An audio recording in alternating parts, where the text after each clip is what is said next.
ఇక్కడ మనం చెప్పుకుంటున్నాం అమ్మవారు ఉదయం గురించి చెప్తున్నది. ఉదయం గురించి చెప్పడం అంటే ఏంటంటే మనలో ఉన్నటువంటి ఒక అజ్ఞానాన్ని తొలగించడం అంటారు. ఇక్కడ ఎలా తెలుసుకుంటే ఎలా ఉండడం అంటే ఆ ఉదయ తనకి మందిరంలో కూడా ఆ యొక్క చక్కగా చుట్టూ దీపాలు వెలిగించుకొని నడపాలు కూడా మన మంచం మీద పడుకోవడం.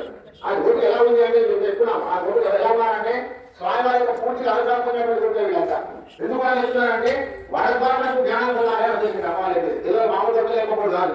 ఎవరైనా చెప్తున్నారు ఎవరైతే అడుగుతున్నారు వెళ్ళొస్తున్నారు అమ్మానికి పిలుస్తున్నాం బయట నుంచి ఎవరైనా లేదా చూడడానికి ఏమన్నా అని చెప్తున్నారు. చూడడానికి ఆనందంగా ఆనందంగా భయపడుతున్నావా దేవమ్మా చెప్పి చెప్తే అక్కడ చేస్తాను మా అత్తగుండ్రు అంటారు. అంటే అత్తగుండ్ర దేవాలయం అడుగుతున్నాం. అయితే తల్లివాడు ఎలా పొప్పడుతున్నారని మా దేవ అటువంటి కాదు ధ్యానంలో ఉన్నది. అంటే ఏదో కోరిక మనసు అది కూడా కానీ మనసు కోరికనే మనసు ఏదో మనసు కోరికలు ఉంటాయి.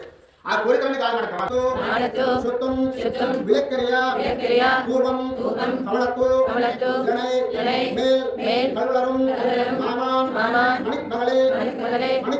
మణిక్కలవం దాల్తిరువాయ్ మామీర్ అవల్ ఎప్పీర్ ఉన్నగల్ల భూమయో అన్నిచ్చవిడో ఆనందలో ఏమా మందిర పట్టాలో మామాయన్ మాధవన్ వైగుందన్ என்னென்றோ நாமம் நலமும் அலிந்தோ எல்லோரும் மாமாய்